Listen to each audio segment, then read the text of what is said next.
ভারত মহাসাগরে ইরানের নৌবাহিনীর যুদ্ধ জাহাজ IRIS দেনাতে হামলার প্রতিশোধ নেয়ার হুমকি দিয়েছে ইরান। দেশটির সেনাপ্রধান মেজর জেনারেল আমির হাতামি শনিবার এই হুমকি দিয়েছেন। ইরানের রাষ্ট্রীয় সংবাদ মাধ্যম ইরনা নিউজ এজেন্সিকে দেওয়া এক সাক্ষাৎকারে তিনি বলেন, IRIS দেনার ক্রুরা একটি শান্তিপূর্ণ মিশন শেষ করে দেশে ফিরেছেন। ঠিক ওই সময় কোনো ধরনের উস্কানি ছাড়াই মার্কিন বাহিনী জাহাজটিকে হামলা চালিয়েছে। এতে শতাধিক নাবিকের প্রাণহানি ঘটেছে। জেনারেল আমির হাতামি বলেন, IRIS দেনার ক্রুরা ইরানের নৌবাহিনীর ইতিহাসে দেশপ্রেম, সাহসিকতা ও আত্মত্যাগের প্রতীক হয়ে থাকবেন।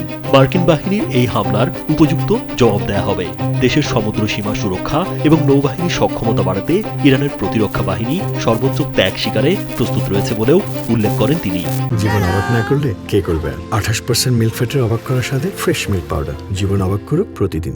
এর আগে গেল 18 ফেব্রুয়ারি ভারতের অন্ধ্রপ্রদেশে বিশাখাপত্তমে আন্তর্জাতিক নৌমহড়া মিলন 2026 আয়োজন করা হয়, যেখানে 70টিরও বেশি দেশ নিজেদের এক বা একাধিক যুদ্ধ জাহাজ নিয়ে অংশ নেয়।